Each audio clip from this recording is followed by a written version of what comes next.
one of the characters injected. Holy crud! I'm sorry. I'm trying to remember this. One of the characters injected the super soldier clone with a defective with a defective molecular rearrangement serum that helps Tings and Andromeda switch between one another. They kind of shapeshift, and when injected with that serum, you'll melt. So whoever injected the super soldier Andromeda's clone melted him. And in reality 000, that never happened. Well, it did, just at a different time. The Super Soldier Andromeda's clone killed everyone, and at the last second, Desperado injected him with the defective serum. It melted, and Desperado basically got really, really depressed, shaved off his mohawk because he knew it would be a way people could identify him, and grew some lovely, luscious locks, and such a beautiful beard. Another drawing of me. This. Here I was going to start a drawing of Adelphos's Pokemon team. Then I bailed, because it looks like anus. Another EQJ comic. It's got Pinkie Pie this time. Oh, by the way, the previous one had Sunset Shimmer in it. I forgot to say that. I know, it's kind of Mary Sue to have probably one of the most waifuiest of waifus in a comic with my self-character, but she's not one of the people Modus befriends at, a very friendly level, They're just kind of buddies. So, at first, Modus lived in California. Then he moved over to Canterlot, or whatever the state is that Canterlot High School is in. So, Pinkie's like, so what was it like in CA? Was it fun? Well, I wouldn't say that, but I made a lot of good memories there. Sweet. What memories did you make? Stuff with old friends of mine that I don't want to get into. Most say CA is a toilet bowl, but you should check it out once you get the chance. Well, if I can ever afford it, I'll definitely take the trip. Neato. Pinkie is the one of the characters that Modus befriends. She, secretly kind of pities Modus because she thinks he is a pathetic piece of trash. So she just tries to brighten up his day, which works in the end. Modus probably has some kind of depression type thing. Yeah. Okay. Next page. Here's a concept for Pikachu fused with Whooper, the axolotl Pokemon. This is Pikachu plus Whirlipede. I called it Armadillo. I forgot why I called it Armadillo, but I know it has something to do with a species of armadillo. And something that has to do with electricity. So he does a weird rolly thing that makes an electric trail. I sort of had a thing for rolling things that leave some kind of trail behind them. So, I don't know. Sonic doesn't do that. This is just another pose, excuse me, for Armadillo. Pikachu plus Hitmontop. They are based on Tesla coils and spinning tops that do electric things. This is concept art for Pikachu and Swilus, the two-headed dragon Pokemon. There is Dino, Swilus, and Hydreigon. You want to know something I figured out? Those Pokemon names are based off of German numbers. See, Eins is 1, Zwei is 2, Drei is 3. So, Dino has 1 head, Swilus has 2 heads, and Hydreigon has 3 heads. So the number of their heads basically influences their name with the whole German numbers. I wonder why they went with German.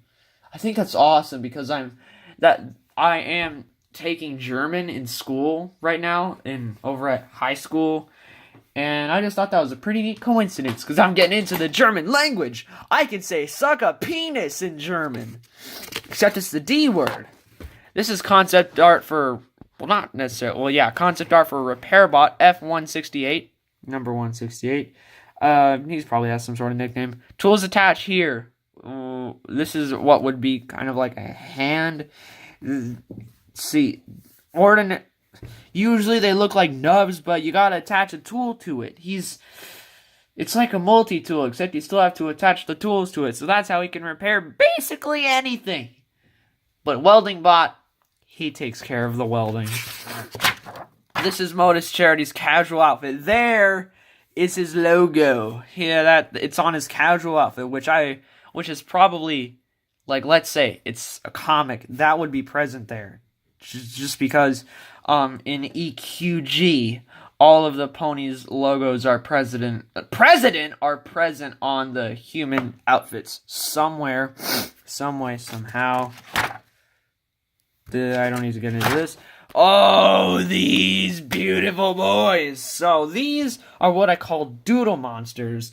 Monsters that I draw just to kind of do some serious crud with serious shading and stuff. And I gotta say, I'm pretty proud of... What did I call him?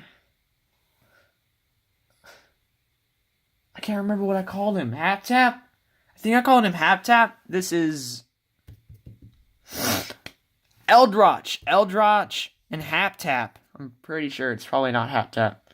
But, he's a happy man. He's kind of like a frog, plus a dog, plus a piranha plant from Super Mario Brothers. Yeah, that's what this guy's kind of like. He's just kind of like a Shrek that lost weight. I don't know. I got the idea for his head from a weird book about planets, and the planet Mars looked like he was about to kill someone, so I was like, you know what, that looks really good. I'm gonna turn into a monster. So I did! Concept art for a Super Mario level. Super Mario Maker level concepts for out in the future when I eventually get Super Mario Maker and a Wii U to play Super Mario Maker on. So this is kind of a concept for a secret part of the level. So we've got some blocks here. You jump over them. Most people just kind of walk over it. But if you ground pound these, push this P button, that would turn these into coins, and you just kind of fall through, and leads to maybe a whole new level. I don't know. This is a Vine level inspired by one of Ross's levels. You know, one of the Game Grumps. So we've got a cannon. It shoots a projectile that hits this question block while it's traveling on the bar. Then once it hits that question block, it makes the vine grow, and you basically gotta shimmy along the vine as it travels through the level, and there would, be obstacles that you have to pass. Just watch one of the newer Super Mario Maker Let's Plays that the Game Grumps have made. You'll know exactly what I want to do, except it'd be less extreme, and I try to make it seem more like a natural level. That's probably what I do with all the levels I want to make. Make them seem like you could actually find them in the game. I think that would be lit. Some expressions for me. This is a piece of concept art for my channel banner. It's Joey's character, Fennegear, and he's just like, heh, because it's Almighty Maddie and Fennegear, except it only says Almighty Maddie. Human version of a Pony OC art. This is nothing edgy. It's just a concept I made for a piece that Joey wanted to make based off of conflicted feelings and emotions. Nothing edgy, I don't think. Then again, I don't know. More doodle creatures! This is Snuggle Beast. That's Snuggle Beast. And this is Forp. Why did I name him Forp, you asked? Well, why wouldn't I name something as cute and adorable as this Forp? Why wouldn't I name him Forp? This is, Snuggle Beast. He likes to snuggle and stuff. I think Forp and Hap Tap are my favorites. Just because I think I did better on the shading and anatomy. Like, this arm, if it was bent straight down, it'd be a lot longer than this arm. And I think one of Eldritch's arms was way thicker than the other one. And one of Hap Tap's legs attached in a weird place. But Forp, anatomy-wise, best one. Heck yeah. Here we go. These are better versions of Bishop, Bill, and Apon. I tried to make them look more like kids. I think I did especially good on Apon. He's got some lovely locks, and they're 15, 14, and 16. Isaac, looks like a total stoner. The weird spots on their faces are probably, freckles or acne, just to make them not look completely perfect. And Isaac, he's like right in the middle of that puberty stage, so I gave him some Some more of that. Worship your god. Here I was drawing some plants from Plants vs. Zombies during German, and my stinking German teacher, Frau Erbel, she's like, those are so cute! And I'm like, thanks, ever Plants vs. Zombies, ever heard of it? No! Okay, please go away. Except it didn't actually tell her to go away. I was just thinking it really, really hard. We've got Pea Shooter, Repeater, Puff Shroom, Doom Shroom, and Fume Shroom. Heck yeah, these are concept arts. Concepts. This is crabgrass. Grass that's a crab. I don't know what the heck you would do yet. This is unfinished. It's based on the Amanita mushroom, but I'm gonna call it Ammonita. And it's probably gonna have 2 giant guns on the sides of it that do things. And that's the end of this sketchbook tour.